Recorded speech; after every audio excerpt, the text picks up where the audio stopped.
Hello YouTube family, welcome to or welcome back to my channel. If this is your first time here, my name is Sharita and welcome. In today's video, we are diving into some new releases and some other Middle Eastern fragrances that I just truly think are special and that you should get your nose on.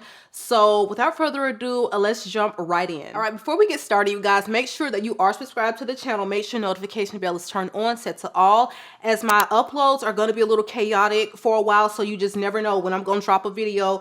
Going to be releasing a lot more content throughout the week. So be sure that you are notified as to when I post a video. All right, you guys. So these fragrances that I have here, we're actually going to talk about 6 fragrances. And a couple of these were so highly anticipated. I was so excited about getting.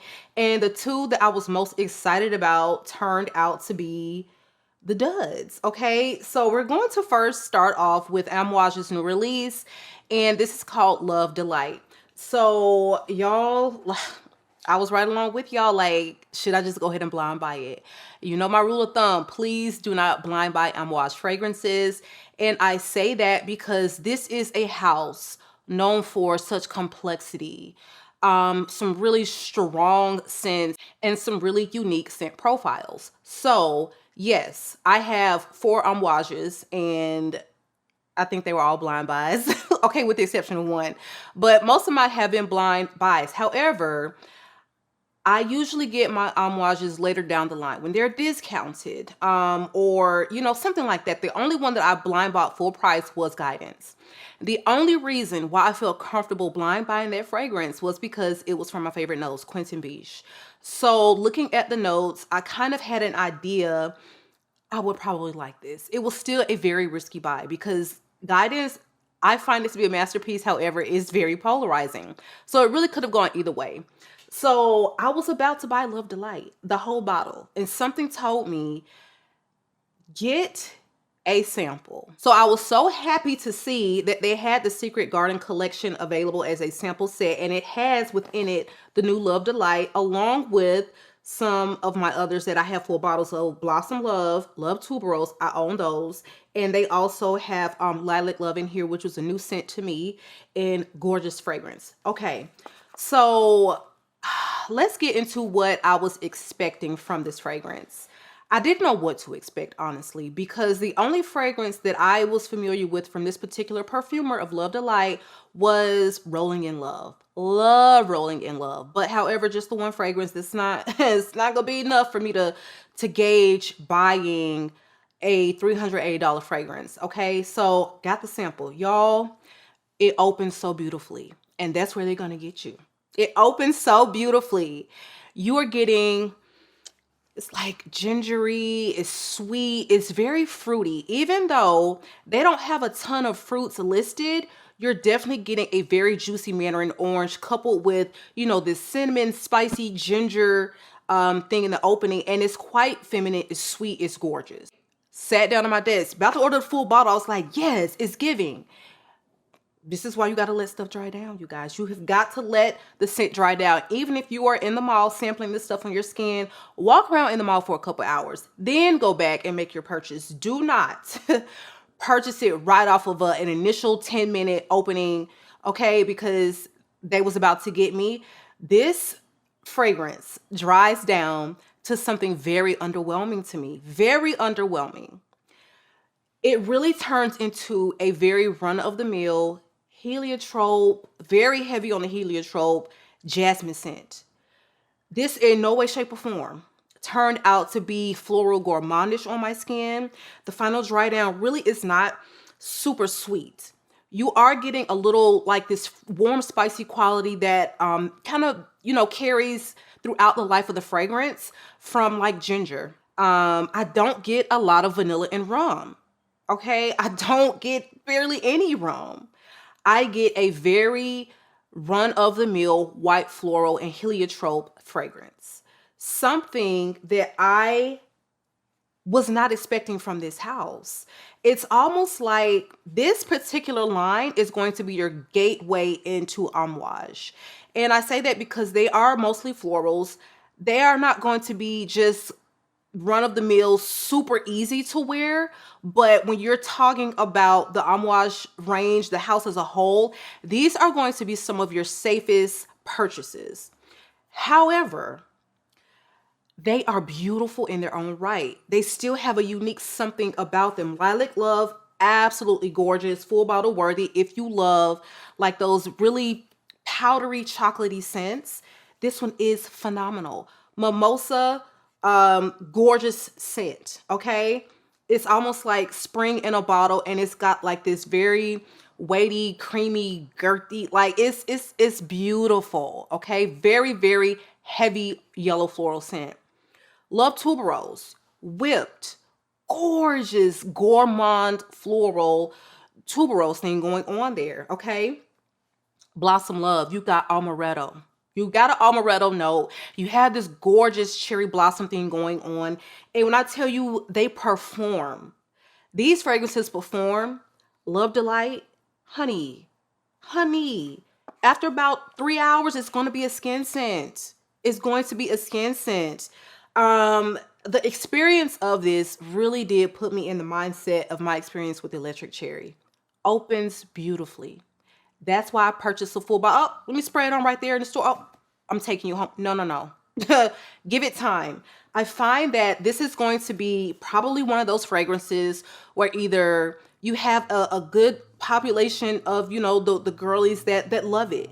It's easy to wear. It's cute, but it's not $380. Here, take my money type of thing, okay? And I understand that everything is not going to compare to the Masterpiece Guidance. I get that. That's not what I was going for, not what I was expecting, but I was definitely expecting for the fragrance to match up and to level up to everything that I have experienced from Amouage. And this scent did not do that. I left very underwhelmed, like I said. And the thing is one thing you can say about this house as a whole, you don't walk away trying something from Amouage and saying that you were bored.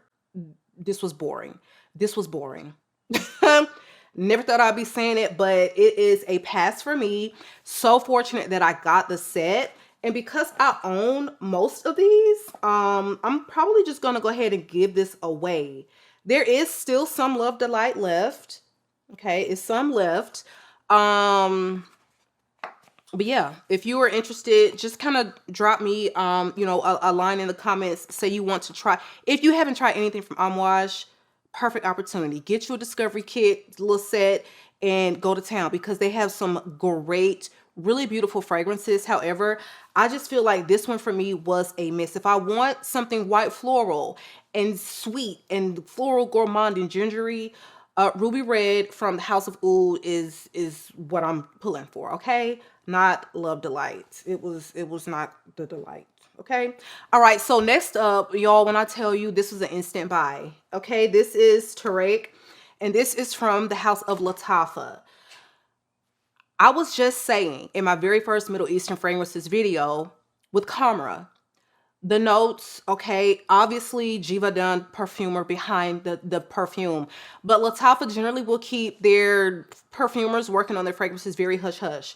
So I was actually surprised when they like led with that. Quinton Beach, you know, I said that in my Middle Eastern fragrances video, my very first one, I said I would not be surprised if Quinton Beach was the nose behind Camera. I would not be surprised. Akigala Wood, that's his signature note, okay? The Mahoney, just the way the women went wild over that one, I would not be surprised. And here we are with a Quinton Beach fragrance from Lattafa. Now, this one, I was not impressed with, you guys. And let me tell you why. The scent itself, gorgeous scent. However, this could be a LaBelle flanker. This was so reminiscent of LaBelle, and I was just like, why? And the thing is, it's not about this juicy pear, you know, like LaBelle in that way. However, all of these supporting notes that give you the magic of LaBelle, because LaBelle really, the magic, it ain't even really about the pear. It is about the sweetness, the vanilla, this powdery nuance, the vetiver, the leather, the sweet component to it, the ambery quality of it, is what makes LaBelle magical. All four of those notes that I just named are also pretty much the base of this. And that's why they smell so similar to me. There are some differences, but me personally, I was already just kind of tired of the whole LaBelle scent. I still own both bottles and I never pulled them. Been in the declutter pile, but it's like, it's probably two that I'm just going to donate because after a certain dollar amount, it's like, it's not even worth my time putting it on Macari, taking my butt to UPS store and spending my time trying to get it shipped off to someone. So I'm probably going to donate them or give them to family, but this one is wildly similar. There are a couple differences where I feel like if you love LaBelle and you're on your last leg of LaBelle and you want to try something just a little different, just as beautiful. I actually like this just a hair more. I would say go for this one. It's not going to be as pricey, especially when it's like widely available. You can probably get it on Amazon for probably 50 bucks.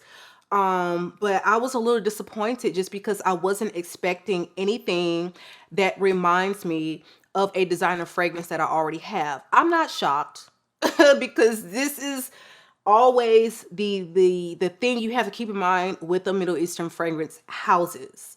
You can be getting a dupe for something and you have no idea because looking at the notes, you just always going to put two and two together that it's going to be a dupe for something else you already have. And that was the last thing I was expecting to smell because I looked at the notes, boom, okay, I love every note listed in here. LaBelle was not in my mind.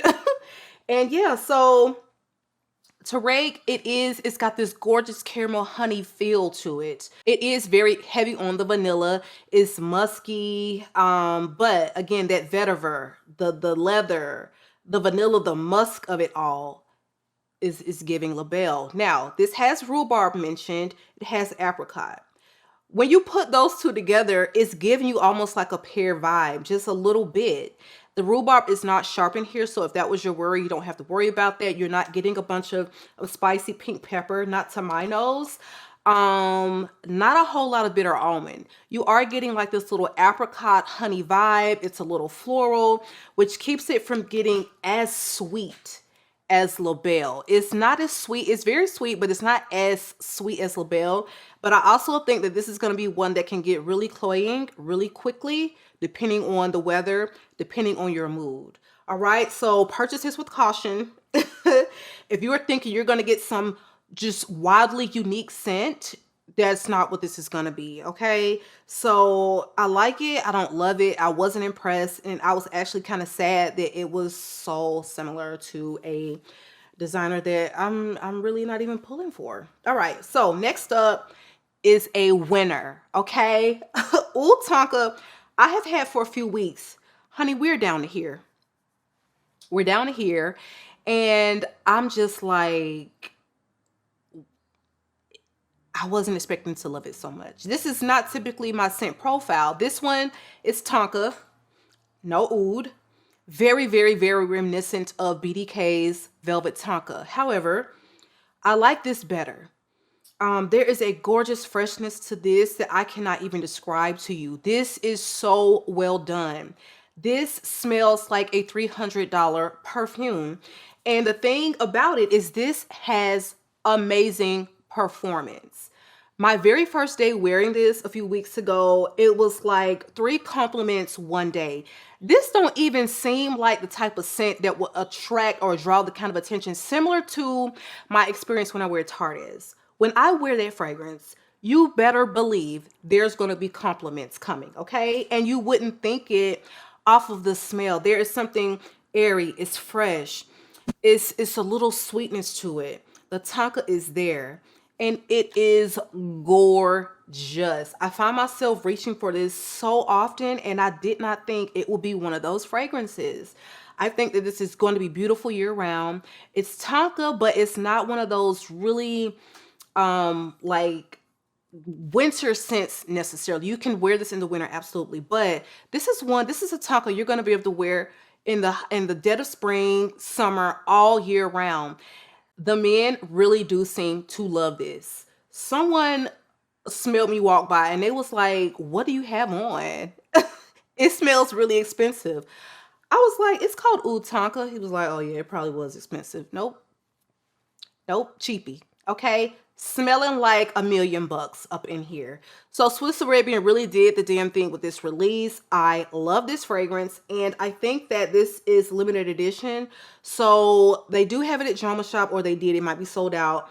Pick this one up. If you love the scent of BDK's Velvet Tonka, 100% on dupe for that fragrance, but better performance. And it's just something about the scent that dries down to something a little bit more enjoyable to me. I don't know what, because I haven't smelled Velvet Tonka in years. This one is just 100% love for me, all right? So this next one, you guys, is a cheapie, but OMG.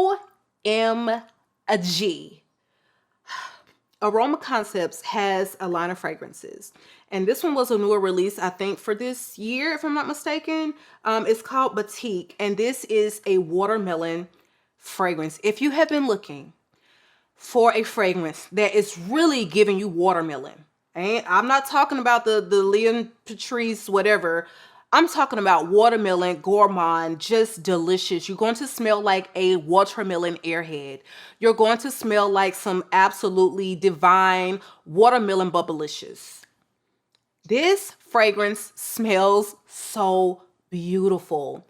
It is really giving you full on watermelon. You're going to smell sweet, but there is something quite sophisticated and refined about the other nuances of this fragrance that don't make it smell like a childish piece of candy, if that makes any sense. This one, I swear, I wish it was available in like a 200 ml, because it doesn't have the best longevity. It's about $30.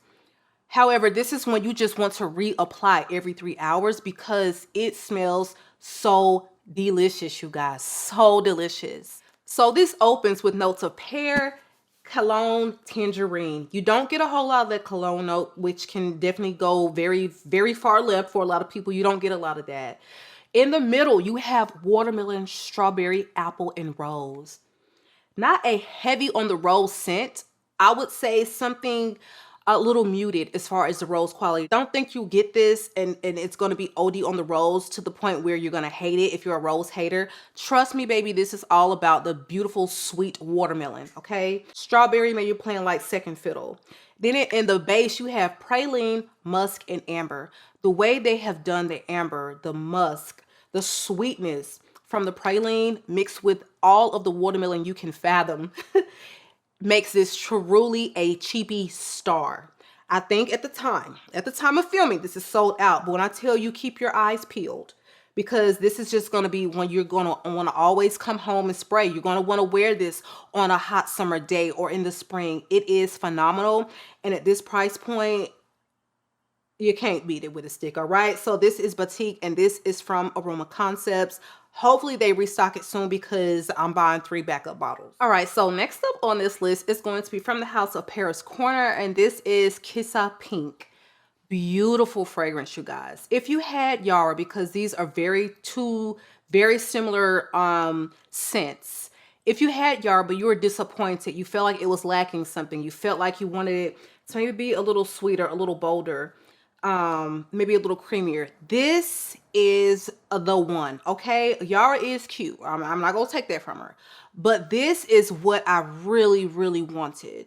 So this doesn't have like the strawberry and everything featured, but trust and believe, the way the fruits are composed and kind of blended together, you're getting a gorgeous, gorgeous, sweet, fluffy, creamy, fruity dessert scent. Much again like Yara, but this performs better.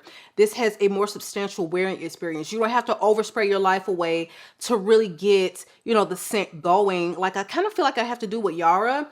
And this one is just one I want to wear. Okay, I don't want to relegate it to just wearing it at home, you know, the kind of at home and before bed scent, which is kind of what Yara is for me. This one, you can wear her out, honey. Okay, you can wear it on a day to work. You can wear it on a date night, because he's going to love this on you. And this is just it. This is the girl. If you're on your last leg of Yara, you're thinking about buying a second bottle, go for this one. Go for this one. First of all, love the bottle, okay, compared to the Yara, and the scent is just a little better, a little bit more refined, a better, more robust wearing experience with that same kind of scent DNA for sure. But this one I just found to be more enjoyable. This one I'm going to pull for a lot more and talk about a lot more on my channel in the upcoming Middle Eastern videos. So beautiful feminine fragrance, you guys. It does feature, you know, the rose. It has coconut and apple, which are going to give it like that fruity, creamy feel at the top. You have a base of cedarwood, sandalwood, patchouli, vanilla, and sugar. So yes, you're getting all the sweetness, all the vanilla, and all the yumminess, but at a wonderful price point. Again, this one is QISSA Pink, and this is from Paris Corner. All right, you guys, so last but not least is a vanilla, okay? A vanilla that did not disappoint. This is from the House of Bois, and this is Bois de Vanille. And this is vanilla. It is giving. It's unisex, but for me, this one is unisex leaning feminine. And I know so many people have been asking, where can I get a good Middle Eastern vanilla, like vanilla as the star? And here it is, you guys. Here it is. Now, this thing is so deep and beautiful and ambery. It's sweet, but it's not like toothache, overly sweet, super gourmand. It's balanced so beautifully, and it has a very, very prominent and dominant amber vanilla. Like, that's what you're getting. That is what you're getting. So when I say perfect for this time of year, it has some accent notes of coconut, which give it like this gorgeous creaminess, and it's a little like this touch of fruity nuance, but this is so good. This is a star. And if you are in the market for an amber vanilla fragrance that will not completely kill your pockets, that has amazing performance, that will get you the compliments, then this is it. I'm so happy to have this one in my collection. I bought this from Miss. I don't know where else it's readily available, but they do have it in stock. So if you're interested, I will say go ahead and check it out now. But I paid about 50 some odd dollars for this bottle, which is 100 ml. But if you sign up, I think like first time buyers from this particular brand, you can save a percentage. So it's priced at $75 right now. But I bought it for about 50 something dollars. So beautiful, beautiful fragrance. And I feel like my vanilla girls, this is one for you. All right, you guys. So that is our video for today. Be sure that you do drop me a comment below. Let me know some of these fragrances that you've tried, that you love, that you were not impressed with, or maybe on your radar. I would love to know. Also, make sure that your notification bell is turned on and set to all. Be sure you are subscribed. I love you all, YouTube, and I will catch you guys on the next one.